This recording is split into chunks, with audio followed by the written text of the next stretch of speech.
Oi pessoal, aqui é o professor Maxwell de História e hoje eu vou dar aula para o nono ano. Pegue o livro de vocês, abram aí na página 266 para acompanhar essa aula de hoje, tá? E a gente vai falar hoje, nosso assunto é experiências autoritárias na América Latina. Nós vamos falar sobre as ditaduras que vão aparecer nesses países, tá?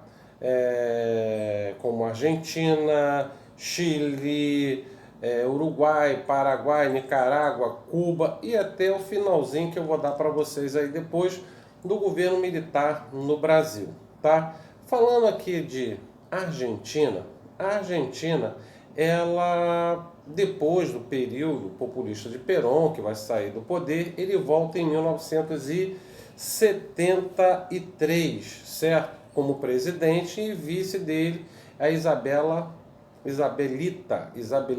Perón, tá? Que Perón vai vir a falecer em 1974 e ela se mantém aí no poder. Sendo que a economia argentina não ia muito bem das pernas e também não tinha muitos investimentos internacionais na economia argentina, o governo militar, apoiado pelos Estados Unidos, que vai apoiar todas estas ditaduras, porque estava em plena Guerra Fria e Estados Unidos não queria uma influência, certo, soviética ou comunista aqui na América Latina. Então, o que eles vão fazer?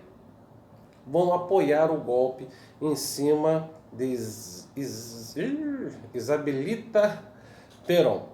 Isabelita Perón vai cair em 1976 e o governo militar argentino vai assumir, mas sendo que eles não fizeram um planejamento, o que eles iriam fazer em relação à economia argentina, que estava muito mal das pernas. Então, o que eles fazem?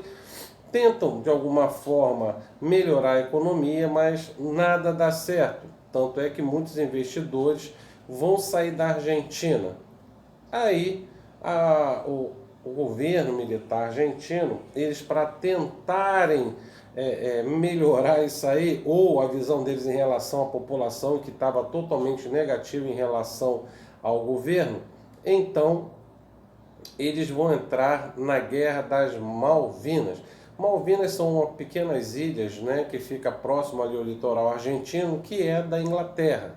Quando eles invadem a Malvinas, ou claro, o governo argentino, o governo inglês vai reagir, até na época quem era a ministra da Inglaterra era, ou da Grã-Bretanha, vamos botar assim, era Margaret Thatcher, que vai declarar guerra à Argentina e vai vencer a Argentina. Teve até casos, por exemplo, de aviões ingleses que voaram no espaço aéreo brasileiro, na qual é, é, é, foi assim parado pelos aviões brasileiros também e ele foi obrigado a pousar. Aí foi a parte diplomática da Inglaterra, conversou com o Brasil, pediu desculpa de ter invadido o espaço aéreo brasileiro e aí o Brasil vai devolver o avião à Argentina, tá? Mas a Argentina vai perder essa guerra para os ingleses. E aí vai ser o fim, bem dizer, da ditadura militar na Argentina, que começa em 1973 e vai até 1982, tá? Nesse mesmo período aí, nós sabemos que essas ditaduras, elas vão perseguir aqueles que são contra o regime, tá?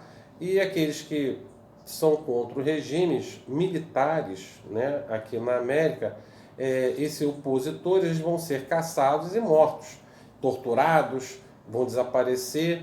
E o que vai acontecer? Vai aparecer as mães da Praça 8 de Maio. Essas mães vão para essa praça e começam a levar foto dos filhos e reivindicar aonde encontra os filhos dela. E nesse meio tempo aí, o que vai acontecer? Muitos crimes depois, até da ditadura, que foi o único país que não vai condenar os seus militares que usaram muito da força contra seus opositores é o Brasil. O restante da América Latina aqui, aqueles que foram severos certo, com seus opositores, matando, executando, né, e também torturando, esses camaradas alguns militares foram julgados e foram presos, tá? E até contando uma pequena história rapidamente aqui, de uma das mães de Maio, né, que nunca soube do filho, ela vai no concerto de piano, isso já anos depois, e vê um rapaz tocando piano igualzinho o filho dela. E ela fica assim, como se estivesse vendo o próprio filho, vai lá falar com o rapaz, né? Tá tocando piano, claro, depois do concerto. E aí ela fala assim, nossa, você é parecidíssimo com meu filho. Aí perguntou a história dele e falou que era filho de militar. Então a avó, né, agora sendo vó, vai falar assim, você é meu neto, desaparecido, junto com meu filho e a minha nora. Aí o que vai acontecer? Vão fazer um DNA e ele vai descobrir realmente que é parente dessa senhora. E aí, depois que esse rapaz descobre que ele é uma das crianças, né, que desapareceram, que foram dados para doação para famílias militares. Tá? Isso aconteceu muito na Argentina. Isso é uma das barbárias que o governo argentino fez. Aí vamos lá para o Chile. No Chile, Salvador Allende, que tentou se eleger em 1964, ele não consegue, e na outra eleição de 1970 ele consegue ser eleito.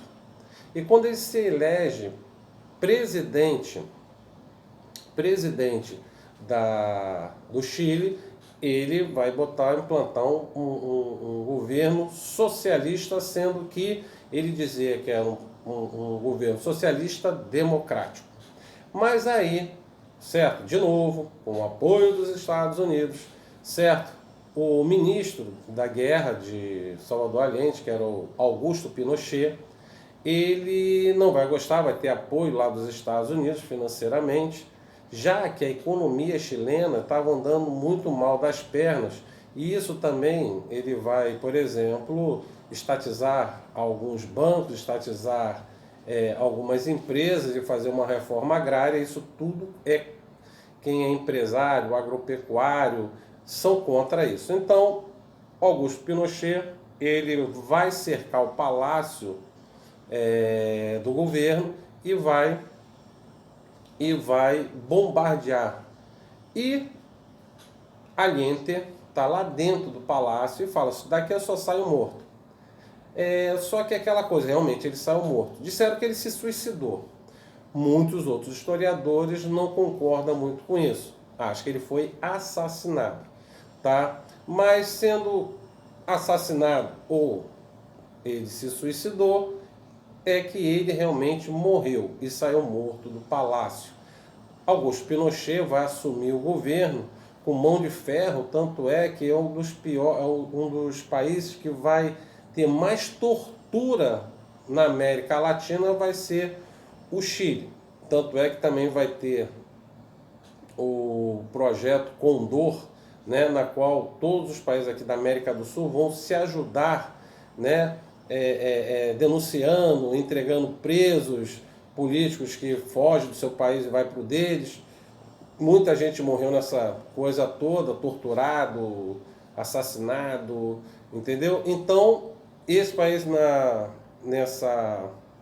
nesse projeto Condor, que vai ser apoiado pelos Estados Unidos, que não queria, claro, que nenhum país aqui se tornasse comunista.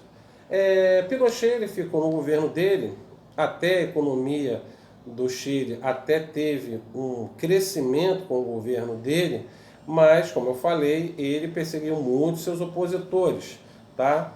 E sendo que, quando chega no final do governo dele, isso já na década de 80, ele pede, né, um plebiscito na qual pergunta se o povo quer que ele fique mais 8 anos.